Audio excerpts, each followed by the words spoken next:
In a culture that constantly tells us to hustle, choosing slow living is a rebellious act, and I love that you are here for it.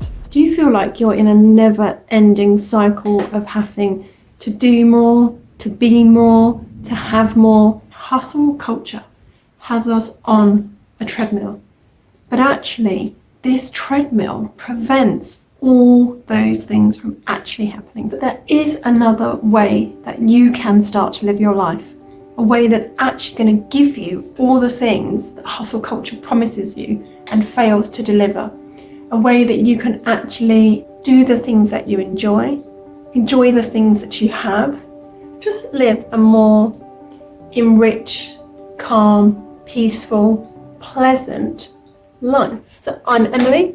I've been practicing slow living for about 5 years.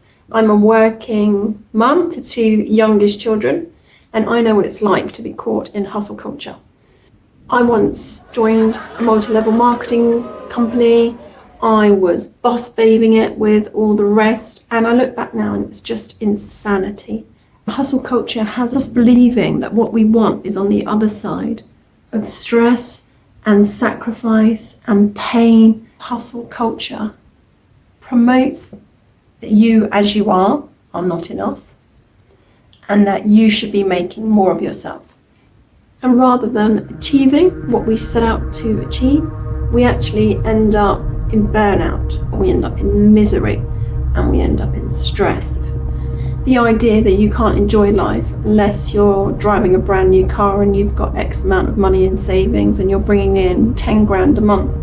If you're not doing any of those things, well, you're a failure, and how could you possibly have any enjoyment in life? They're lies.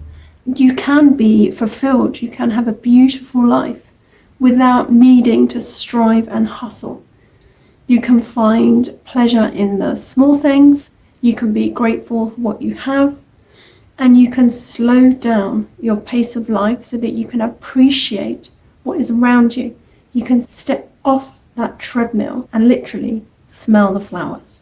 I know these feelings because I've experienced them firsthand. I had my 2 children. I was desperate to get out of my job.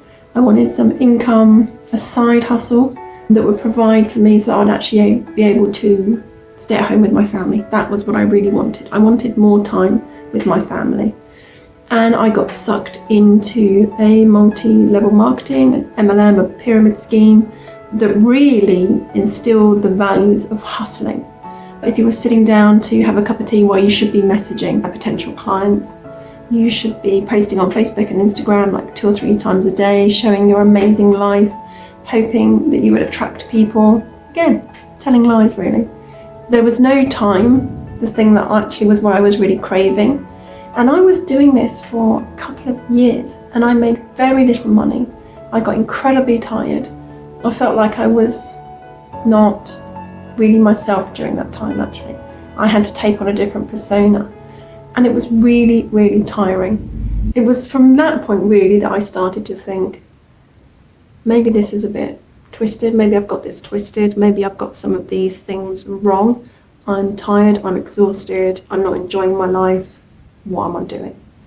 And it was from that point that I started to implement some of the slow living ideas, really as a way of easing some of my own burnout and trying to connect back to myself, spend more time focused on the family, because quite often I would be with them but distracted, and I wanted to put an end to that. So I started to implement some of the slow living strategies that I talked about in a couple of my other videos, and really been able to compound from there and really slow my pace of life down and really enjoy my life now for what it is, which is amazing.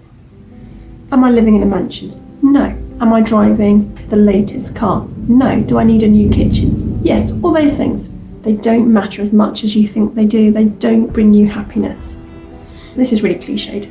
Happiness comes from in here, comes from inside, and hustle culture strips that from you. Slow living gives it back to you. So we're going to spend some time giving you back the life that you should be living, the life that you were intended to live. You weren't born into this world to tick off mundane checklists of achievements. You're here to live. and you are here with a purpose. And it's not getting rich. That's not your purpose. It might be a nice benefit, but it's not the point.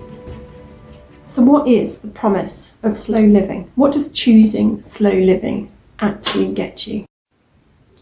It's about reclaiming your time, reclaiming your joy and your purpose, choosing the direction of your life, choosing how you spend your time, and doing it in ways that fill you with joy and peace. What could be better than that?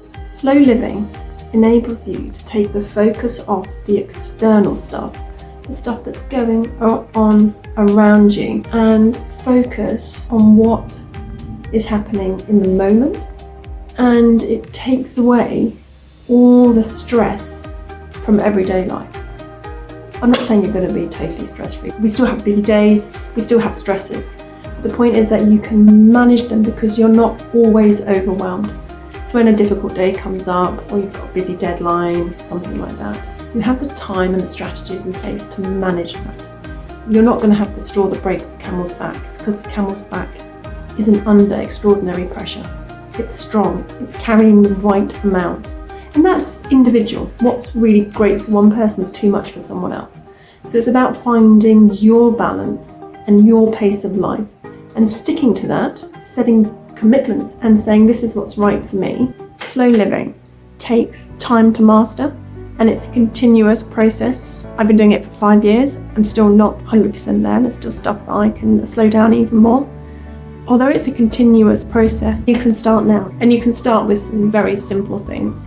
I've got a couple of videos with slow living tips for beginners, but the main things you can do is to take a single task.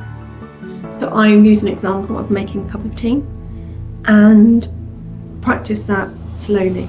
So really be present during the activity. Just take those 2 or 3 minutes to be present, be calm, focus on what you're doing and enjoy the process. Other simple things you can do are spending time in nature every day, if you can, every day. So going for a walk, sitting in the garden. If you haven't got a garden, perhaps you could create yourself a window box and you can sit by it. So really connecting to nature, that's really good for bringing the nervous system down, slowing down the pace of life, and just use it as a time to unwind. And you'll be amazed at the benefit that that simple action does for you if you're consistent with it. The other thing that I really strongly recommend is getting off your devices as much as you can. So when you're making that cup of tea we talked about, don't bring your device with you. You've got to stop scrolling. Try and swap watching Netflix, anything like that, for a more engaged activity. The easiest one is reading, of course, actual books, or doing something crafty, something that you are actively involved in. They're really good ways to get present in the moment and enjoy the time that you spend doing them, rather than it being lost time that you're not even aware of and you've gained nothing from the time that you've spent. Begin your slower life with taking one intentional step today and doing it again tomorrow and the day after, and then doing 2 intentional things a day, and then 3. And very soon you won't recognize the life that you have created for yourself. It's going to be amazing. If any of this has resonated with you, if you want to join me as I teach how to slow down your life and share stories about how I'm doing it in my life as still a working mum, please subscribe, like this video, and I'll see you on the next one.